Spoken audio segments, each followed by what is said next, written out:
Praise the Lord. கர்த்தரும் உலக இரட்சகரும் ஆகிய ஆண்டவராகிய இயேசு கிறிஸ்துவின் இனிதான நாமத்தினாலே உங்கள் யாவரையும் அன்போடு வாழ்த்துகிறேன். ஒரு புதிய நாளை தேவன் நம்முடைய வாழ்க்கையிலே கிருபையாய் கொடுத்திருக்கிறார். ஒவ்வொரு நாட்களையும் அவர் நமக்கு ஆசீர்வாதமாக கொடுத்து அவருடைய கிருபையினாலே நம்மை தாங்குகிற தேவனாகவும் நடத்துகிற தேவனாகவும் காணப்படுகிறார். நிச்சயமாய் இந்த நாளையும் அவர் நமக்கு ஆசீர்வாதமாய் மாற்றி கொடுப்பார். இந்த நாளுக்குரிய தேவனுடைய வார்த்தையை உங்களுக்காய் நான் வாசிக்கிறேன். சங்கீதம் 34 அதிகாரம் 6 வசனம். சங்கீதம் 34 அதிகாரம் 6 வசனம். இந்த ஏழை கூப்பிட்டான், கர்த்தர் கேட்டு அவனை அவன் இடுக்கண்களுக்கு எல்லாம் நீங்களாக்கி ரட்சித்தார். எனக்கன்பான தேவ பிள்ளைகளே, இங்கே அருமையான ஒரு வார்த்தையை நாம் பார்க்கிறோம். நம்முடைய தேவனாகிய கர்த்தர் எப்படிப்பட்டவராய் இருக்கிறார் என்பதை குறித்து இங்கே நாம் பார்க்க முடிகிறது.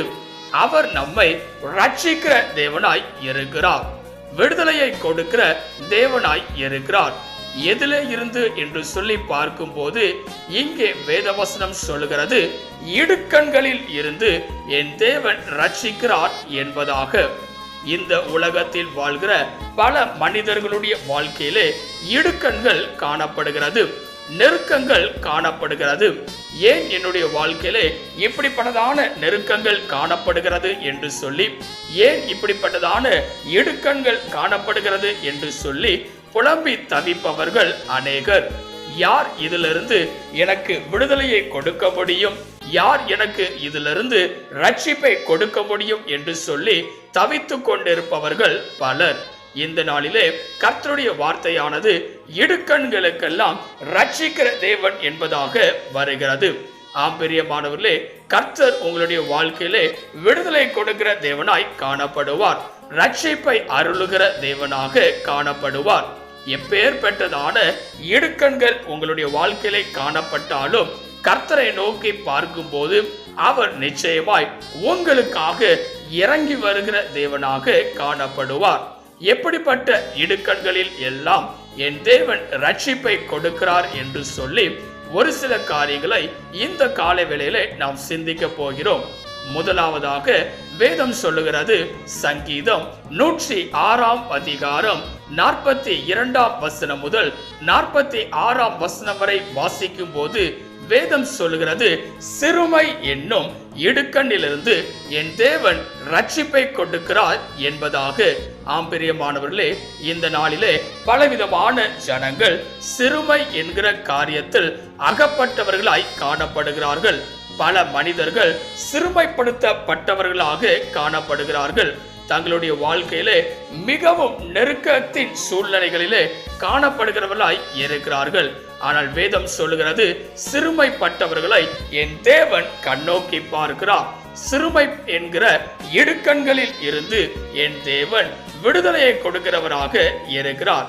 இந்த காலவேளையிலே உங்களுடைய வாழ்க்கையிலும் கூட சிறுமை இருக்குமே என்றால் என் தேவன் நிச்சயமாய் ரட்சிக்கிறவராக காணப்படுவார். வேதத்திலே இஸ்ரவேல் ஜனங்கள் மிகவும் நெருக்கப்பட்டார்கள், மிகவும் சிறுமைப்படுத்தப்பட்டார்கள். ஆனால் கர்த்தரோ அவர்களை விடுவிக்கிற தேவனாக காணப்பட்டார். இந்த நாளிலே நம்முடைய வாழ்க்கையிலும் கூட விடுதலையை கொடுக்கிற தேவனாய் காணப்படுவார். சிறுமை என்கிற இடுக்கணில் நீங்கள் இருப்பீர்கள் என்றால் தேவனை நோக்கி பார்க்கும்போது நிச்சயமாய் விடுதலையை கொடுக்கிற தேவனாக இந்த காலவெளியிலே காணப்படுவார். இரண்டாவதாக, எந்த காரியத்தில் இருந்து என் தேவன் ரட்சிக்கிறார் என்று சொல்லி பார்க்கும்போது வேதம் சொல்லுகிறது, 2 நாளாகமம் 20 அதிகாரம் 9 வசனத்தை வாசிக்கும் போது 2 நாளாகமம் 20 அதிகாரம் 9 வசனத்திலே, எங்கள் மேல் பட்டயம், நியாய தண்டனை, கொள்ளை நோய், பஞ்சம் முதலான தீமைகள் வந்தால் அப்பொழுது உம்முடைய நாமம் இந்த ஆலயத்தில் விளங்குகிறபடியால் நாங்கள் இந்த ஆலயத்திலும் உமது சந்நிதியிலும் வந்து நின்று எங்கள் இடுக்கணில் உம்மை நோக்கி கூப்பிடுகையில் தேவரீர் கேட்டு ரட்சிப்பீர் என்று சொல்லியிருக்கிறார்கள். இங்கே பார்க்கும்போது இரண்டாவதாக எதிர்ப்பு அல்லது பலவீனம் என்கிற இடுக்கணில் இருந்து என் தேவன் விடுதலையை கொடுக்கிறார். பிரியமானவர்களே, இன்றைக்கு நமக்கு விரோதமாக பலர் எழும்புகிறவர்களாய் காணப்படுவார்கள். நமக்கு எதிராக பலவிதமான செயல்களை செய்பவர்கள் அநேகராய் இருப்பார்கள். அது மாத்திரமல்ல, பலவீனம் என்கிற காரியம் நம்முடைய வாழ்க்கையிலே காணப்படலாம். நோய் என்கிற காரியங்கள் நம்முடைய வாழ்க்கையிலே காணப்படலாம். வியாதி நம்மை நெருக்குகிறதாய் எடுக்கலாம். இப்படிப்பட்டதான இடுக்கணில் இருந்து என் தேவன் விடுதலை கொடுக்கிறவராய் இருக்கிறார்.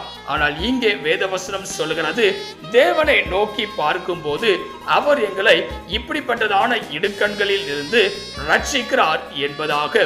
இந்த காலவெளியிலே நாமும் நம்முடைய பலவீனத்தின் நிமித்தமாக, எதிர்ப்புகளின் நிமித்தமாக சோர்ந்து போகாதபடிக்கு கர்த்தரை நோக்கி பார்க்கும் போது என் தேவன் விடுதலையை கொடுக்கிறவராய் இருக்கிறார். இரண்டாவதாக, இடுக்கண்களிலிருந்து என் தேவன் விடுதலை கொடுக்கிறவராக. பலவீனம், எதிர்ப்பு என்கிற காரியங்கள் வரும்போது அதிலிருந்து ரட்சிக்கிற தேவனாக காணப்படுவார்.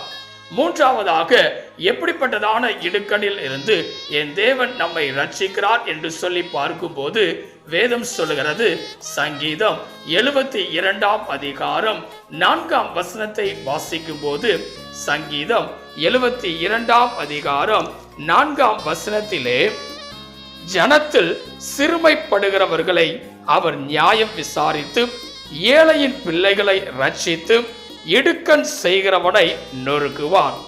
இங்கே பார்க்கும்போது மூன்றாவதாக இடுக்கண் செய்கிறவனை நொறுக்குகிறார். பிரியமானவர்களே, அநியாயம் என்கிற இடுக்கணில் இருந்து என் தேவன் நமக்கு விடுதலையை கொடுக்கிறவராய் காணப்படுகிறார். பிரியமானவர்களே, பல நேரங்களிலே நமக்கு விரோதமாக அநியாயங்கள் நடப்பதாக நாம் பார்க்கிறோம். அநியாயமான காரியங்கள் நம்மை சுற்றிலும் நடக்கிறதாய் இருக்கிறது. ஆனால் வேதம் சொல்லுகிறது, அவைகளில் இருந்து என் தேவன் ரட்சிப்பை தருகிறார். அவைகளில் இருந்து என் தேவன் விடுதலையை கொடுக்கிறவராய் காணப்படுகிறார். இந்த காலவேளையிலே இதை கேட்டுக்கொண்டிருக்கிற எனக்கன்பான தேவ பிள்ளைகளே, இடுக்கண்களில் இருந்து ரட்சிக்கிற தேவனாய் நம்முடைய தேவனாகிய கர்த்தர் இருக்கிறார். இந்த காலவேளையிலே உங்களுடைய வாழ்க்கையிலும் கூட இடுக்கண்கள் காணப்படலாம். நிச்சயமாய் தேவன் விடுதலையை கொடுப்பார். எதுல எல்லாம் என்று சொல்லி பார்க்கும்போது சிறுமை என்கிற இடுக்கண் என்று சொல்லி முதலாவது காரியமாய் நாம் பார்த்திருக்கிறோம். இரண்டாவதாக எதிர்ப்பு, பலவீனம் என்கிற இடுக்கணில் இருந்து என் தேவன் ரட்சிப்பை கொடுக்கிறார். மூன்றாவதாக அநியாயம் என்கிற இடுக்கணில் இருந்து என் தேவன் விடுதலையை கொடுக்கிறார். பிரியமானவர்களே, இப்படிப்பட்ட காரியங்களில் இருந்து நம்முடைய வாழ்க்கையிலும் கூட ரட்சிப்பு, விடுதலை தேவைப்படுகிறது என்றால் நாம் செய்ய வேண்டிய காரியம் என்ன என்று சொல்லி பார்க்கும்போது இந்த நாளுக்குரிய வேதவசனம் அழகாய் சொல்லுகிறது, இந்த ஏழை கூப்பிட்டான், கர்த்தர் கேட்டு. பிரியமானவர்களே, அவரை நோக்கி நாம் பார்க்கும்போது தேவன் நம்முடைய சத்தத்தை கேட்டு இப்படிப்பட்ட இடுக்கணில் இருந்து விடுதலை கொடுக்கிறவராக காணப்படுகிறார். தேவனுடைய சமூகத்திலே உங்களை அர்ப்பணிப்பீர்களா? ஜெபிக்கலாம். கிருபையும் இரக்கமும் நிறைந்த எங்கள் அன்பின் பிதாவே, இந்த ஆசீர்வதிக்கப்பட்டதான நல்ல காலை வேளைக்காய் நன்றியோடு உம்மை துதிக்கிறோம், உம்மை ஸ்தோத்தரிக்கிறோம். நீர் கொடுத்த அற்புதமான உம்முடைய வார்த்தைக்காய் நன்றி செலுத்துகிறோம். இடுக்கணில் இருந்து ரட்சிக்கிற தேவனாய் நீர் இருக்கிறீர் என்று சொல்லி இந்த நாளிலே நாங்கள் சிந்தித்திருக்கிறோம். இந்த கால வேளையில இதை கேட்டுக்கொண்டிருக்கிற, இதை பார்த்து கொண்டிருக்கிற ஒவ்வொரு பிள்ளைகளும் தங்களுடைய வாழ்க்கையிலே இடுக்கண்களை சந்தித்திருப்பார்கள் என்றால் அவர்களுடைய வாழ்க்கையிலே பெரிதான ரட்சிப்பை கட்டளையிடும்படியாய் உம்முடைய கரத்திலே முற்றிலுமாய் தாழ்த்தி தருகிறோம். நீரே பெரிய காரியங்களை செய்வீராக. நீர் மாத்திரம் மகிமைப்படுவீராக. இயேசுவின் நாமத்தில் ஜெபிக்கிறோம் எங்கள் ஜீவனுள்ள நல்ல பிதாவே, ஆமென். கர்த்தர் தாமே இந்த வார்த்தையின் மூலமாய் உங்களை ஆசீர்வதித்து எல்லா விதமான இடுக்கண்களில் இருந்து உங்களை ரட்சிக்கிற தேவனாய் அவர் காணப்படுவாராக. ஆமென். God bless you.